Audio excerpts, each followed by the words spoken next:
Hey everyone, this is Gary with Easy Go Junk Removal, and I have a guest in the house, Mr. Kevin Hess, who wrote the Leading with Grit book, which I just purchased and can't get out of it. It is really well done, Kevin. Welcome. How are you? Good. How are you doing, Gary? I'm doing good. I actually was doing a estimate and which was about 45 to 50 minutes away, and the time crunch was happening and I made it. So here we are. I feel you. I almost forgot about it too. I'm here running, doing taxes and Oh, running fun. numbers, and I got lost in that for a while. So you're on your second book, correct? Correct. Congratulations. This one's really well done. I can't wait to get into it because rarely do I get into a book that moves as well. And I think it's a blueprint, man. And I'm excited about it. And I'm excited to talk to you about it. So if you will, go ahead and just take a couple of minutes and, you know, state who you are and give me all your information, if you will. Yeah, okay, absolutely. Well, my name is Kevin Hess. A lot of people on the junk removal Facebook groups know me because I used to be with 1-800 Got Junk for about 10 and a half years. I was the general manager there, and, just I spent a lot of time there. And, the first part of the time I was there, it was just, I was a manager. I just, we probably averaged $100,000 above the year over year, and we thought we were doing really, really good. Then something changed in my life. I was diagnosed with cancer, and that kind of changed my whole perspective of everything that we were doing. I went through several months of just grueling surgeries, recovering, and by the time I got out of it, because not only that, Gary, that I also was diagnosed with what's called Lynch syndrome, which it's a hereditary disease that makes you highly susceptible to different types of cancer. So, hearing that I probably have maybe 6 to 12 years to live, kind of changed my whole perspective of everything I wanted to do with my life. So at one point, I was talking to one of the vice presidents of 1-800 Got Junk.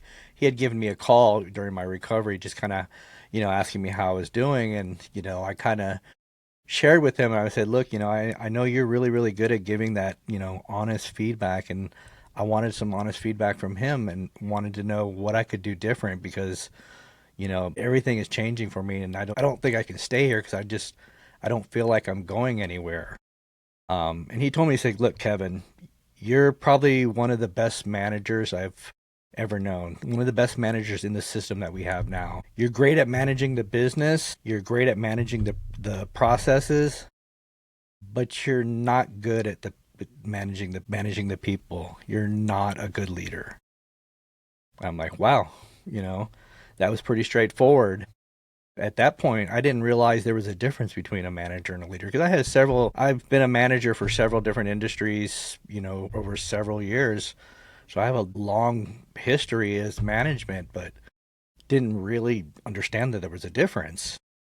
So after that, I just started developing myself as a leader. I started reading books, listening to podcasts, everything I could about leadership, and I started implementing that in the way I ran the business. You know, Getting to know my people, getting to understand them, having one-on-ones with them, finding out where they wanted to go personally and professionally, helping them set goals, set benchmarks for them, to challenge them. And, as we started doing this, I watched the company grow. I mentioned before we were growing about average of $100,000 a year. Well, this next year while I was doing that, we grew $1 million that year. Holy smokes. And I was like, oh, wow, this is awesome. And I started developing myself more. And I thought about it and I'm like, I feel like I found some sort of purpose now. And I really put my heart and soul into the business.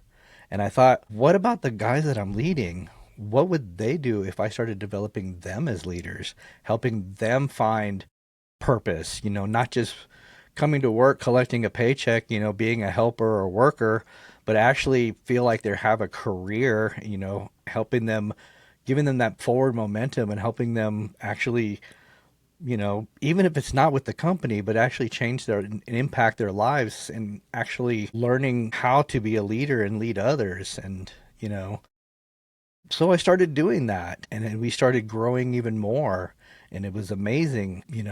That next year, I mentioned we went up a million. We went up to a million, another $1 million that next year. And so I really started changing our training and development as well, because with 1-800 Got Junk, their training is basically a 2-page pamphlet that's got 10-day training, and hardly anybody use it. It's like most junk removal companies. You throw them in a truck with somebody that already knows what they're doing, say, learn from him.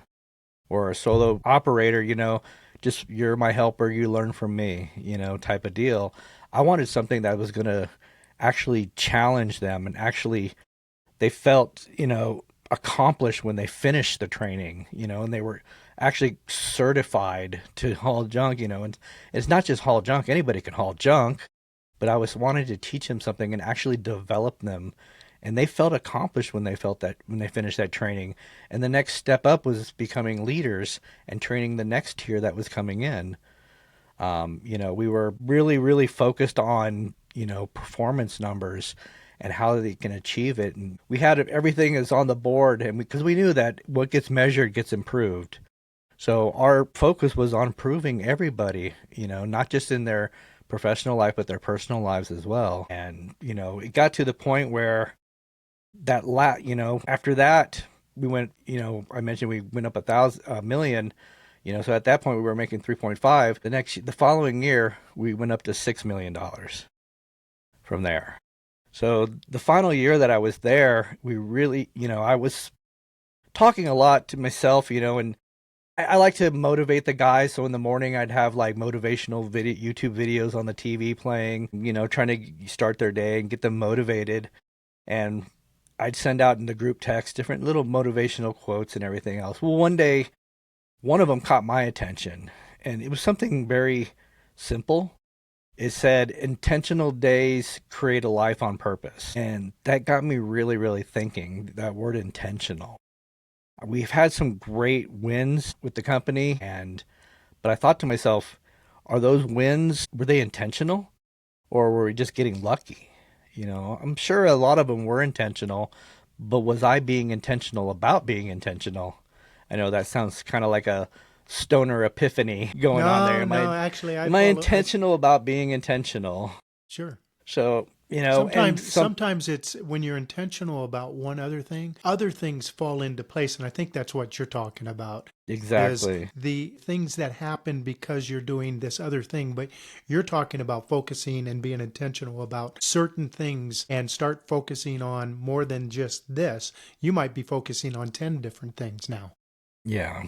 So, as we came into my final year there, I just, I wanted to be more intentional about everything. I wanted people to understand the meaning of the word intention. I wanted a stronger vision for the team to actually buy into, because there was at one point I thought I had a good vision, but it felt more like a slogan. It's what was it? It was one team, one spirit, one goal. But nobody really understood what that meant, and I didn't communicate it very well. So on that last year, I wanted to be very intentional. I wanted a powerful vision that the team could get behind. January 2nd of 2022, I held an all hands meeting with the team. I brought everybody in. At that point I had about probably 40 employees at that time, and I brought everybody in and I told them, this is what we're going to do this year. We're going to be intentional about everything that we do. Not only that, our goal is one, I wrote it, I walked up to the board and I wrote in big letters, hashtag FOTY22, Franchise of the Year 2022. It says we're going to end the year as Franchise of the Year. Not number two is we're going to, this is the first year we're going to be eligible for award, because the previous years we were under new ownership, so we weren't eligible for any awards. I said we're also going in and we're going to be ranked number one highest performer in the entire 1-800 Got Junk system out of 175 franchises. Wow. We're going to be ranked number one. And number three is what we're going to move people forward. Whether it be within our walls or outside of them, we're going to move people forward. We're going to create opportunities for them, and we're going to impact their lives. And this was something that they could get behind because everybody wanted it and everybody wanted to be a part of it.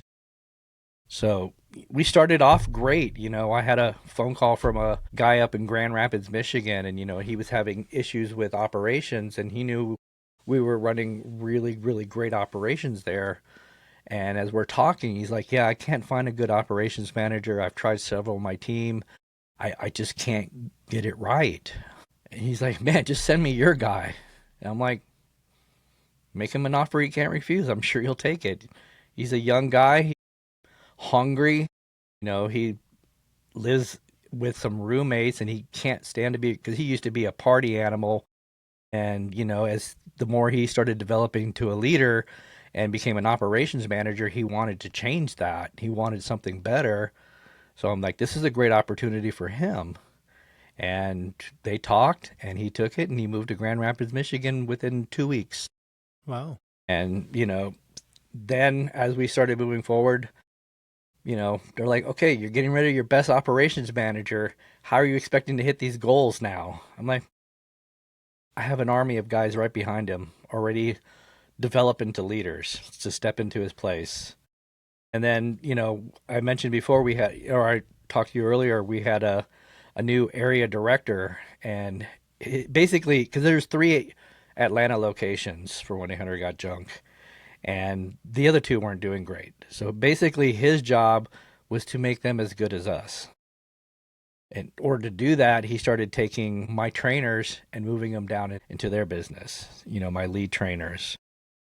Okay, no problem. I got another couple guys already ready to go. We developed a strong training and development team. And these are guys that, they first thing they do when they come in the morning, they would come in an hour before their start time, off the clock, ready to train people. And people were there lined up, ready to be trained off the clock. They were just really, really hungry because they wanted to move forward. So, here these guys are. They'd walk up to the board. They'd see everybody's numbers. If anybody was, below the line, their numbers were red, not to the standard. First thing they would do is, hey, put him with me. I'm going to train him. I'm going to help him get better. So he didn't look at that board and say, that guy sucks. No, that guy needs help is what they thought. So they brought them in and they helped and they developed those guys. And there was an opportunity where they opened up another location, or they had bought out another location out in Jacksonville, Florida, and they needed a new GM. I said, I got the guy for you. So next thing you know, he interviewed for it and he got the position, moved down to Jacksonville, Florida. During Hurricane Ian that year, Naples, Florida got hit really, really hard, and their sales skyrocketed because they were doing so much cleanup. I sent a couple of my trucks and like 4 of my crew down there to help them. And one of the guys I sent down there was one of my lead trainer. And they liked him so much, he started leading their meetings every morning and they wanted to hire him. And boom, there you go. Take him. He's yours. Everybody kept asking me, you have such hefty goals. How are you going to do that if you keep giving away your best guys? I said, it doesn't matter. I have a line of leaders already developed, ready to go. Hungry people really wanting to move forward. I started a wall. I called it my legacy wall. Everybody that I moved forward like that, I'd put their picture on that wall. So everybody, when they walked in every morning, they'd see those pictures and want to be that person. They wanted to be that leader and they wanted to move forward. And they wanted to be part of that legacy, because that's something, like I said, I don't have a whole lot of time left on this place. So I want to create a legacy. So, And Kevin, when you're moving these, and this is what a lot of businesses don't understand, when you're moving these people into different positions, or you're allowing them and letting them know that there's an opportunity in Jacksonville or Naples or in Michigan, what people really don't understand is the people that are left standing are seeing opportunities. And so those opportunities, they see 2 of them. They see there's a space open and I can vie for it. That's number 1. Number 2, when this gig becomes not enough, they help you find another home, because it's not just about the job, it's about me. And so while you were finding your purpose, you were allowing people to find their purpose, weren't you? That's The whole magic. point. That was the whole point. Like I said, it was powerful for me to find my purpose. I wanted to impact their lives because that's what leadership means. Right. Leadership is being in servitude of others. And being a good leader does not mean being a good manager and getting the best labor hours or the best cogs or whatever. Being a leader is helping people move forward and impacting their lives. I wasn't looking for workers or helpers. I was looking for people that I can develop into something more You know, and that's actually change their lives. that's exactly the difference. It's a huge difference from being in charge and being a leader. And people that are in charge think they are leaders and they never develop the things that they need to be to actually lead people, because unless you're just somebody who will follow everything, which most people aren't, you have to have cause to follow somebody. So, yeah, if you're in charge and you say, hey, wash this or do that, you're going to do it. But you're not going to do it unless you're told. A leader will instill somebody to turn around and go, man, that needs washed, or that, and it develops them as well, right? hmm I tell you what, one thing that I never did, you know, I never once told anybody what to do. I always said, "Hey, do me a favor. Can you do this? Hey, will you do me? Can you help me out? Can you do this?" I never said, "You go do this or you're fired," or any of that Yeah, BS. It was something that they wanted to do for me because they saw me as a leader and they wanted to be me. And everybody that I moved up into leadership positions became automatic role models. Everybody saw them out. I tell you what, we had a morning meeting every single day.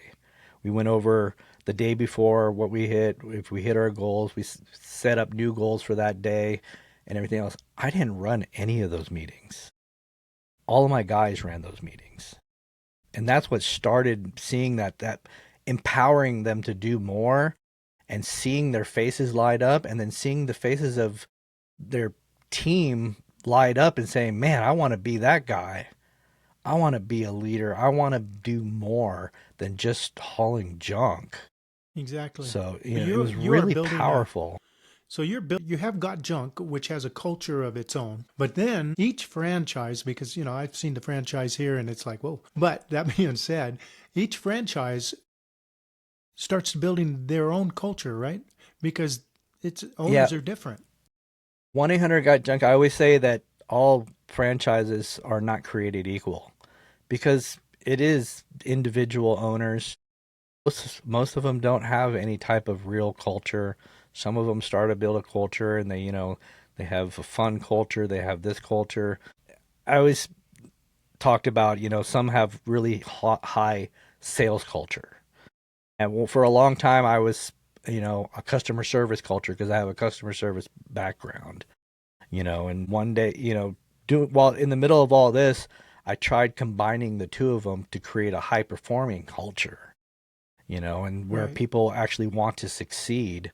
Sales alone, it's going to get you a sale, it's going to get you that transaction for the day, but they'll probably never use you again. They'll probably not refer you to their friends, their family, their coworkers. But, we're going in there and actually building relationships with customers and, building rapport with them right off the bat, not going straight transactional. So we built that rapport, we built that relationship because we wanted those return. Because in junk removal, you can spend thousands and thousands on marketing and advertising, but your real bread and butter is always going to be those repeat customers and those referrals. People just don't understand that. Right. I think It's Matt all and about the Joni transaction.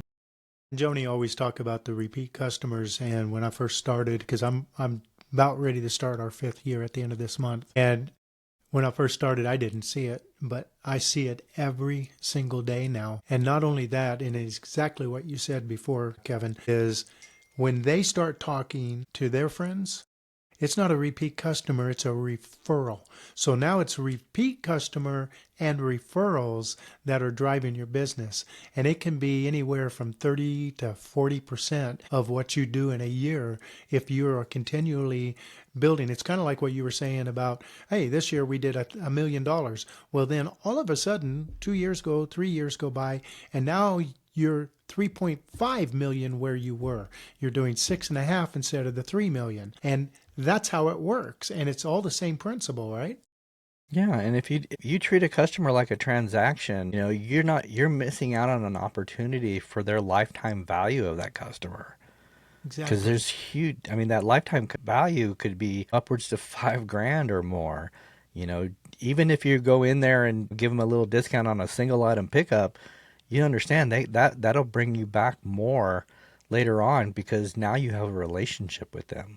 Not only that, they're referring you to everybody who will listen to them, That's because right. they had that experience with you. It's not just walking in, hey, how you doing? My name's Gary. Where's your junk? They're actually creating a Yeah, relationship and giving them that customer experience. So that's exactly. something that we really trained and developed on was that, and that's why our sales skyrocketed because of it.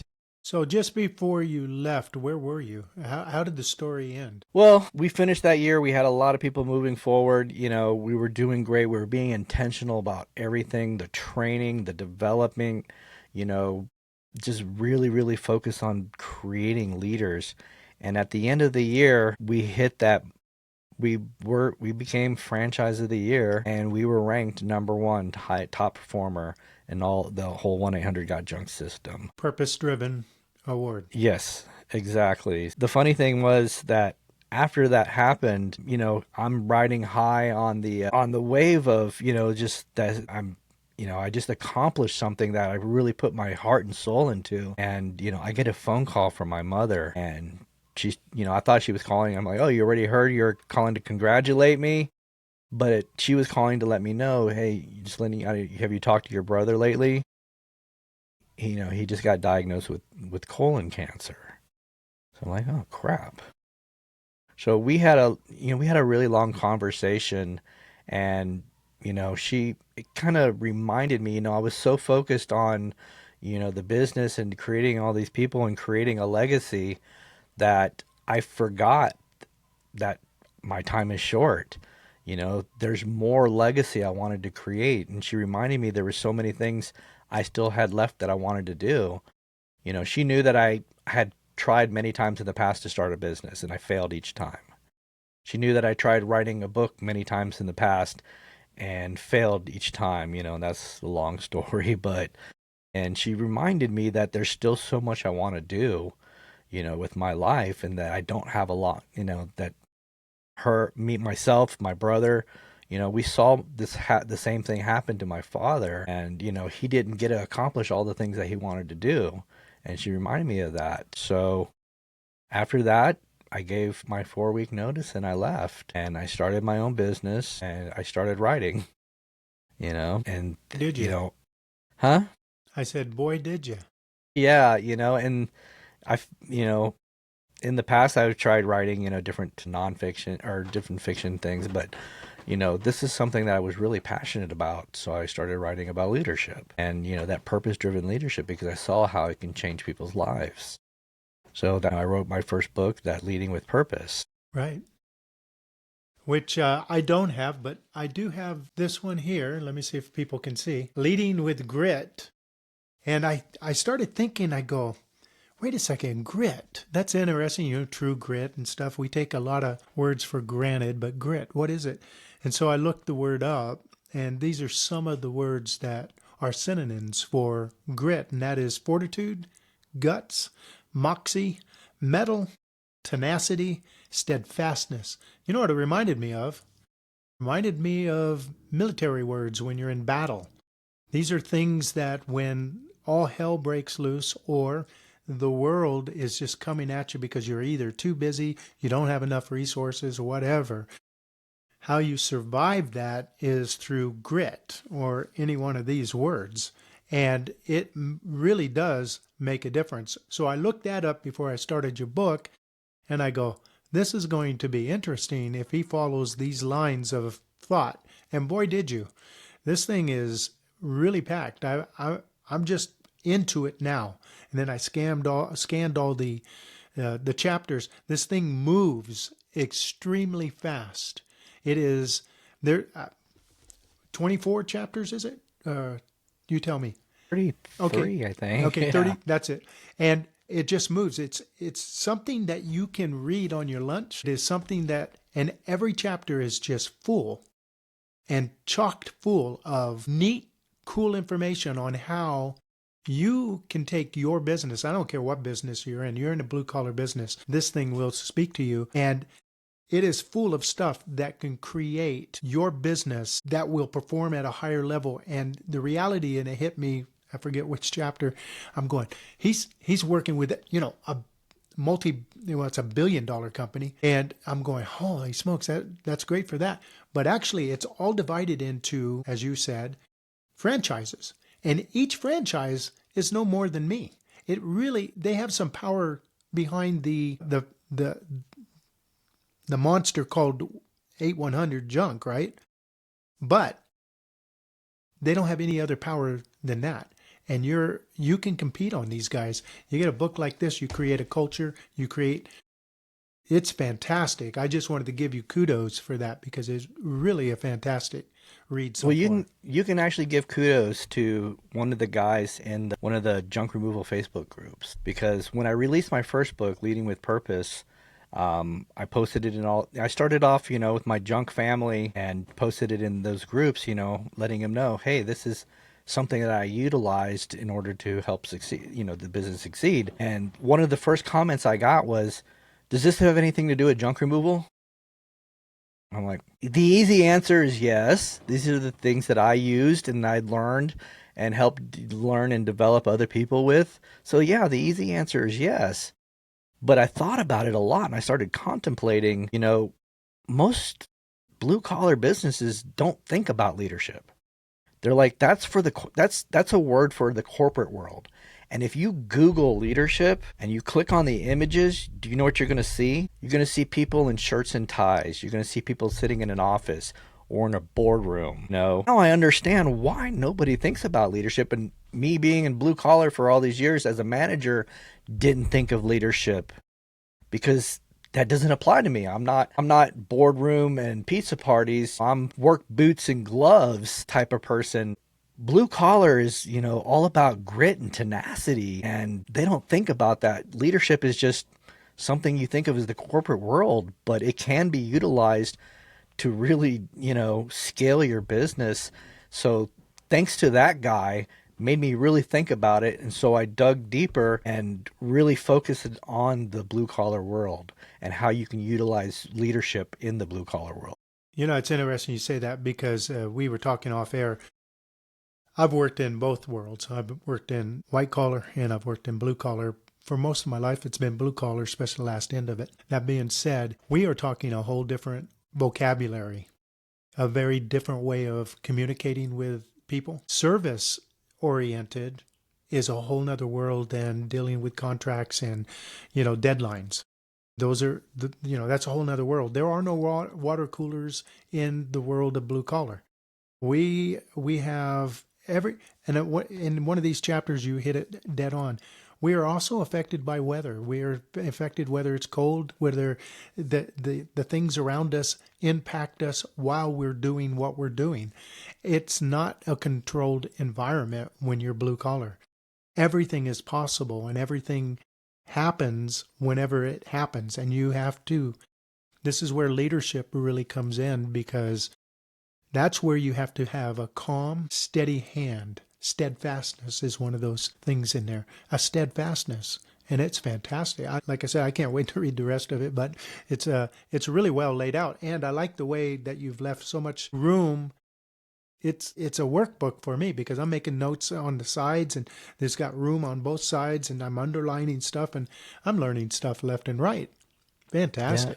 it's not as long as the first one because I wanted it to be a blueprint. I wanted, to be something that's easy to understand and easy to grasp because, in the blue collar world, most workers start a blue collar job to make money, to feed their family, to do whatever.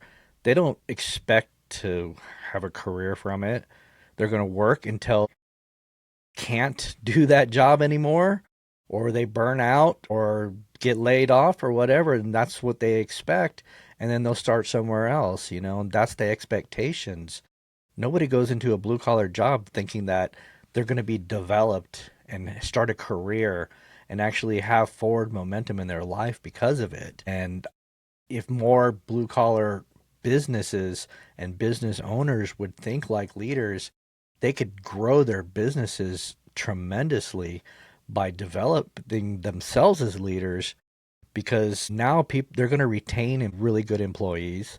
They're going to help develop those employees, and they're never going to want to leave. They're going to want to stay because now they feel like they want to be a part of the growth of that company. They find purpose now because now this is my business as well. I'm going to help it grow so I can create opportunities for myself. Sure. It's all about being vested into something bigger than yourself. I think one of the, you're from the South, and so you know Chick-fil-A as well as anybody. As far as everybody loves their sandwich, they're fantastic sandwiches, right? And you can have it, but there's another part of that culture when you show up and you say, "Hey, I want this, that, and that." It's my pleasure. Yeah, and it goes all the way from Atlanta. I was 4 hours out of there, and then I'm in Arizona. It's the same thing here. It's my pleasure. It's a culture within a culture within, and they have built it. And they started with just a shop. 8100 started with a pickup truck and a guy in overalls. I've seen the picture. You know, in fact, if you know the story, because I read his book, and he fired everybody and pretty much started over after he got to a point, and he goes, "Wait a second, this is not repeatable. This is actually going to have a dead end, and it's going to reach this, and that's not acceptable to me." So he gets rid of everything and he rebuilds. It's a book. I think it's WTF, Yeah. Willing to Fail, though. Willing to fail. Yeah. And so, but it's the same. I think that's what you're talking about in a lot of this is you can circumvent that problem right now by going through some of these things that you're writing about, huh? Yep, absolutely. Yeah. So, what's your favorite part of this book? What is this? What is the big life-changing thing that you've? Because I'm only 6 chapters in, so. Man, God, there's just so much into it because, like I said, I would write a chapter and then I'd be like 15 chapters in, and then I realize this is important. So I go back and put that, but it has to be before that. You want to learn that before you learn this, and there's so many parts of it that to me were really important, because I mean, from everything from, creating engagement with your team. One thing that was really important to me was the difference between motivation and inspiration. Motivation is something that fades. You can have it, hype up the team before a big job, get them motivated, or going after certain goals or, whatever revenue goals you have, that fades. Tomorrow they might wake up tired and just not feeling it. But inspiration, that's the act where that motivation is the fuel, that inspiration is a fire that really, really keeps you burning. And it's something that you want to, that's going to last forever, something that you want to really, it makes you really buy into what you're doing and the vision that your leader has, and that the business has in creating that. And, that to me was something that motivation versus, inspiration was something that was really important to me, that I put that in there. One of the things in there, my wife told me I probably shouldn't do that, but I did, was the power of words. Can swearing be a fucking leadership tool? I saw that, and I was going, "No, don't read that yet, Gary." I did. Of course, you have the asterisk and the Yeah. pound sign, etc. But yeah. But there's a chapter on that and utilizing how you can utilize that for passion without being, vulgar or obscene about it. But actually utilizing those words for power and for, just that motivation. That's got to be actually, and I agree with you to a point because it has to be natural.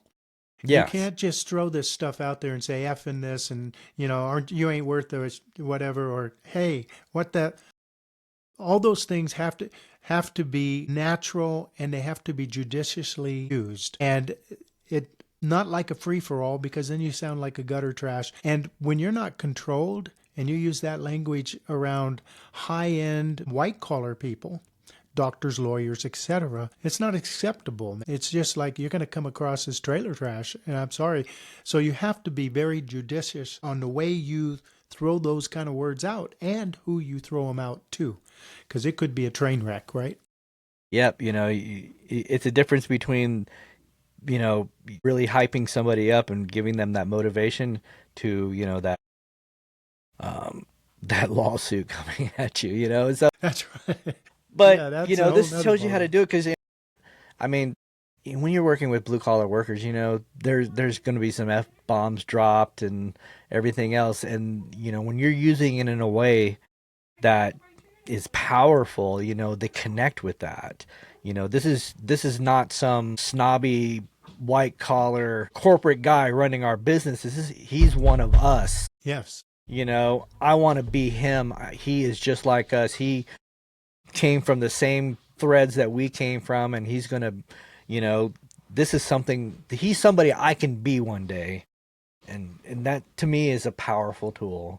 See, and that's one of the things I love about being blue collar is I love being straightforward with people. I'm not brutal with people, but the answers are very short, curt, and direct. They just that way there's no did he mean this or did he mean that? And I out of all the 1,000 people I know that are in blue collar work, they're all the same way. It comes with the territory. And you want to develop that though. You don't want to leave people go, man, he's kind of an asshole. He's kind of uncool. No, you want to develop that to where, man, he makes that very clear. No, they don't haul paint. No, they don't do hazardous materials. Things are really simple when you develop it and you're able to communication. I don't care if you're blue collar, white collar, purple collar, it don't matter. Communication is probably the most underused tool in our arsenal that can be developed. That I do know. I call my competitions all the time, and I use a different phone, and I am absolutely surprised on how many of them go, "Hello, cool." I'm thinking, right on, man. Well, I'm looking for whatever junk. This is them. Okay, strike two.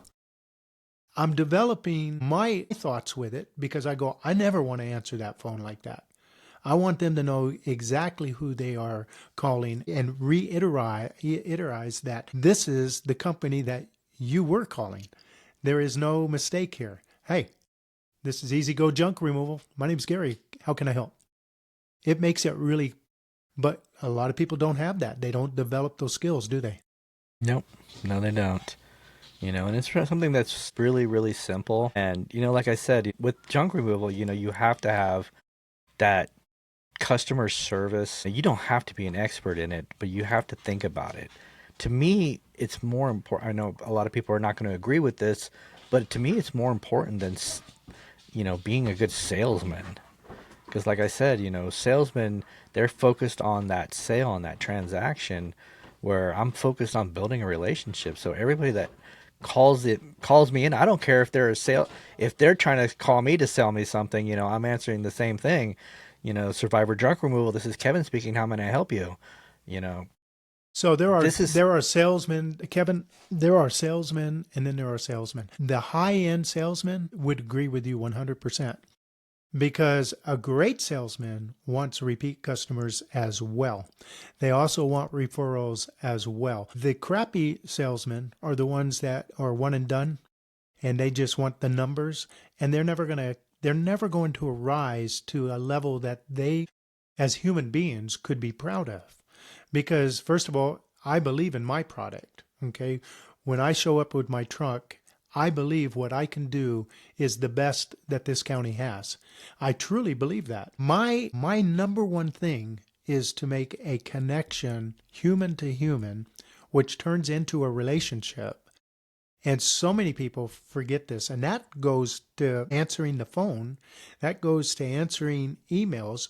You know, people, they'll type an email that's very blah. There's no human quality to it. You know, we live in a digital world, but we still are analog people. And that relational thing is completely analog. It's imano, right? That's what's missing, I think, in a lot of companies. Yeah, I mean, I saw, I see comments on these Facebook groups a lot that make me cringe. I saw one guy arguing about how, his customer wanted to tell, he was upset because his customer wanted to tell him his whole life story. He's like, I got stuff to do. I'm like, man, my customer, your time is my time, or my time is your time. You want to tell me your life story? Go for it. I'm going to sit there and listen because No I want kidding. to have that connection with you. My next job, I got a 2 hour window. I'll work within it. I'll spend the time with you. You tell me your life story. Go for it. He's a human You know, being. exactly. So, that's the whole point of it is, you can actually close a lot more jobs by building that connection that helps you establish the value of your service. If you go in there straight transactional, they might do it because you're a good salesman, but they're probably never going to use you again. Right. I go in there and I'm building a connection. Even if they tell me no, I'm still building that connection with them because they might call me later. I might not be the cheapest and that they're looking for. They're not within that budget, but I'm going to find a way to help them, even if I have to refer them to somebody else. You know, that's funny you But say that. I've had customers say no and call me back the same day. yeah, Honest to God. yeah, yeah, It's really weird because I was saying this the other day. You know, it's real, and this is the other thing people do. It's real easy to look at somebody who has nothing and they got a $45 whatever to pick up, or, $50, $70, and we look down on them. But money's come and go from people's hands all the time. I've seen people who are extremely rich and 2 years later, man, they don't have a bucket. And then 3 years later than that, they've recovered 100%. And so you never put them in like this category of dirtbag or whatever. Everybody has value. And this is the problem with the way we do business. And I don't care what kind of business that people look at. They're not looking at the human quality and the fact that money's come and I've had lots of money and had money disappear on me. And it's just the reality of it. So why would you take that and not cultivate? That's what we're talking about. We're talking about a cultivation, right? yeah. And when I hear somebody on those groups as well talk about, I hate the phrase "that's not my customer." Why not? Right. I mean, that are you speaking or is your ego speaking? Every customer should be your customer. I don't care how much money they have. If you're looking, yes, junk removal is a luxury service, but everybody can't afford it. But some people, you can still walk out with something and give them an experience. Even if it's not, if you walk in and the whole job is going to be $1,500, right? There's no way in hell they're going to be able to afford that. But if you can find out what their priority is, you can still help them. It could be just one part of it that's going to be hard for them to do because, it's big and heavy and bulky and they can't do it themselves. You might walk out of there with $400 instead of that 1,500, where most junk removal companies will walk away straight up if they're not getting 100% of everything. Why not prioritize? Why not help them, give them an experience? Because later on they might get that money. Maybe they have some money coming in and be able to finish the job, but they're also going to refer you and everything else. That's exactly what I was going to tell you. There's that other thing. You might not get that customer, but you're ignoring the fact that that customer, wow, Kevin really treated me well. Yeah. Oh, I know a junk removal company. It's 8100, right? And here you go. They are really cool. I couldn't afford them, but man, they can do the job. Referrals are just there. You can't ignore them. I tell And you, I've that's had the that happen to real me. bread and butter of junk removal. Absolutely. Yeah, People don't because understand that. everywhere you go, guess what precedes you? Your reputation. The branding that you're doing isn't just my little yellow man here. It's more than that. It's what this guy actually represents. And the more people I interact with, the more he is known. And I'm building something that is beyond me. It's a way this company operates, and I never forget that. Customer service is number one. I don't care if they're spending. I was saying this the other day too, and I had a $45 haul 2 years ago. It's 45 bucks. Never heard from the lady again. She called me last week. I think it was last week. Anyway, it was a couple $1,000 because I treated her like she was a $1,500 day. All my customers get treated like that. I don't care what they're spending.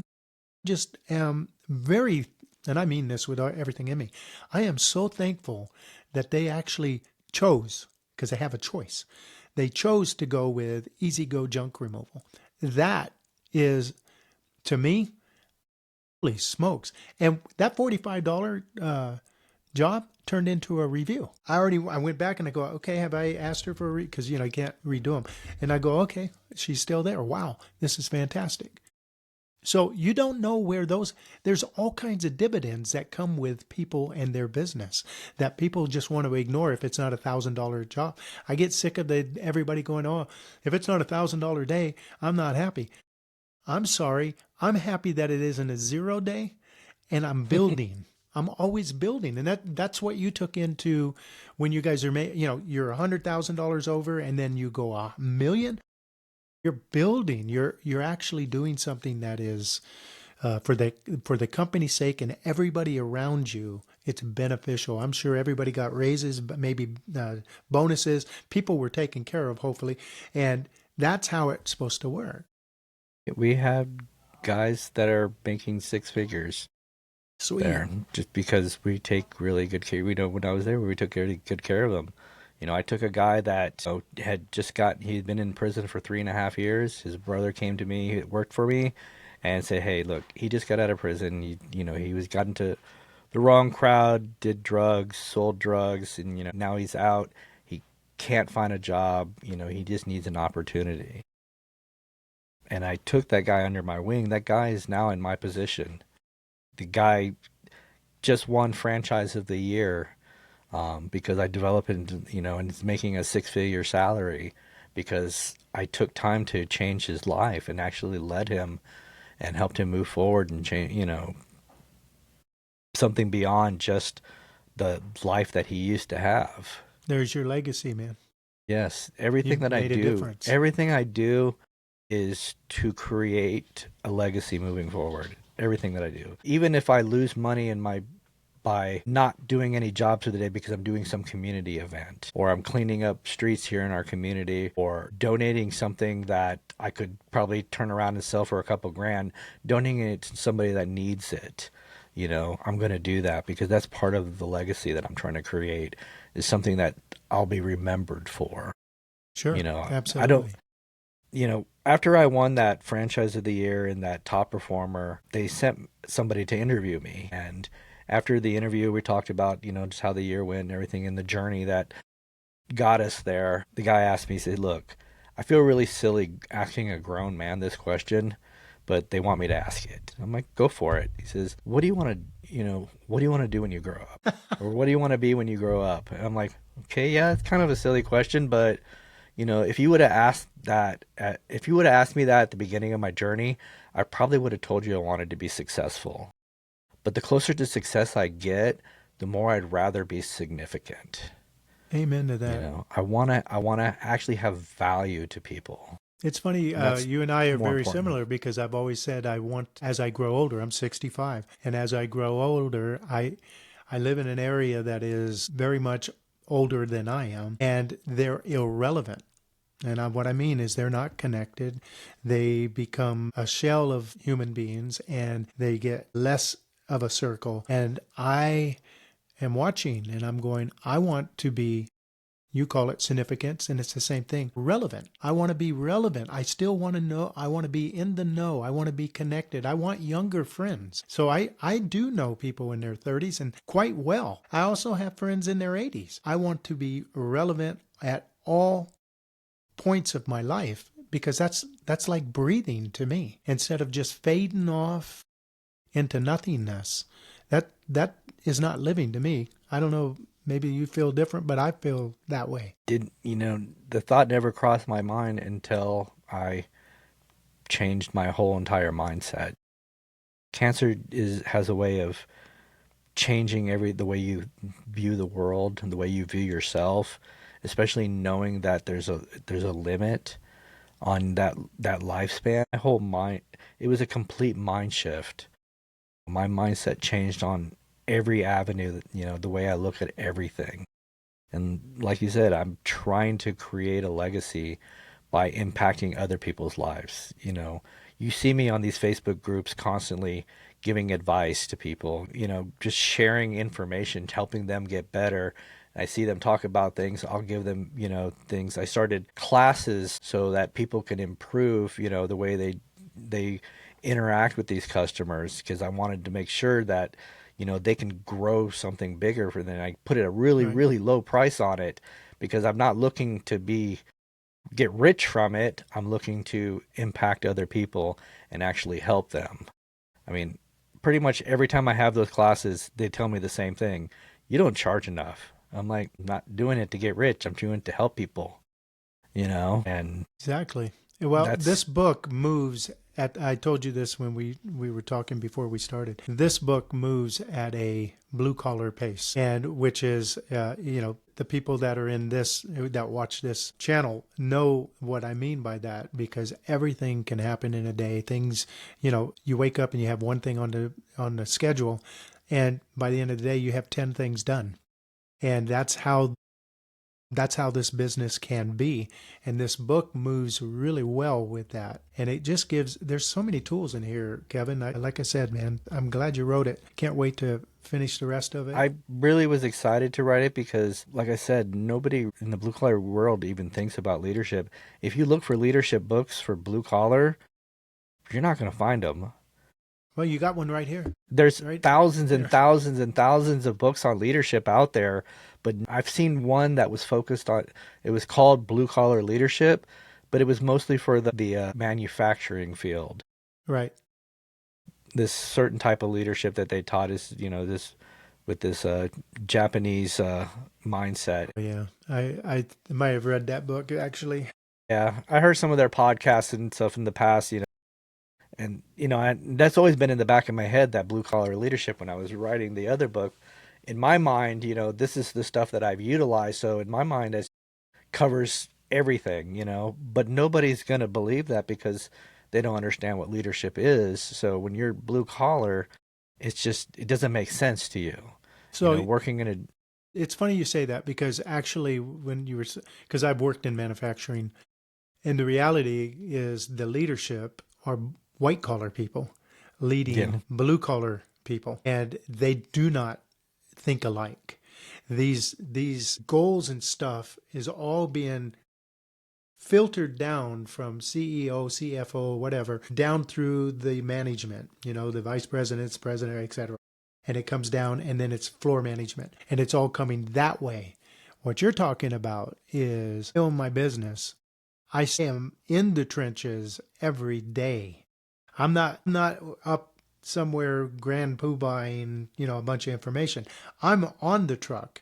And if I'm not on the truck, I'm with the truck. I'm in communication all the time. And that's the and way it that's has to be. it is because you're leading from the front. That's right. And that, some people call it leading by example. I always talk about it leading from the front, because you can't just sit behind a desk and expect to lead people in a blue car world. You have to get neck deep in the trenches with them. You have to get into that dump goo and slide around in it just with them, and they understand that hey, if he can do it, then I can do it. It's like George Patton, right? He was there. I mean, he didn't ask them to go do something that he wasn't, like, not very far away. And those people would have marched to hell and back for him. And that's the Exactly. kind of leader you want to develop yourself into. You don't want to be the kind of guy they want to fraternize with, and, I got shot by one of the bad guys, whatever. You want to be one of those guys that got your back and you got their backs, because that's the language that blue collar people actually Exactly. respond to. Is, Exactly. do you know what it's like to clean a bathroom? Do you know what it's like to pick up a hoarder house and the smells? And yes, I do. In fact, I'm going to be with you on that one. This one's a rough one, guys, but I'm in it with you, knee deep. Yes, sir. and they Oh will yeah. respond to that, won't they? Yes, and they'll respect that more than Yeah, anything. yeah. So many people, they get, they'll go clean the bathrooms and there's crap everywhere, and you just, oh, it's a difference from that order to let's go clean the bathroom. Let me show you what happens when people are misbehaving in bathrooms. I'm gonna train you here, and I'm in it with you. You're gonna have somebody look at you completely different than go clean that bathroom, and somebody crapped in there and it's on the floor, and oh my God, there's a difference there. You don't just There leave really them. is. Yeah. Well, I'm excited about this, reading this book. Congratulations on your second novel. I And appreciate it. yeah, you have a third one in mind yet? I don't, maybe I'll write something, maybe I'll dig deeper into my story and, the legacy of leadership and just, share my legacy and, what I want to do with it and hopefully get to a point where I have more to share on that because I haven't given up yet and I'm not, my business is called Survivor Junk Removal for a reason.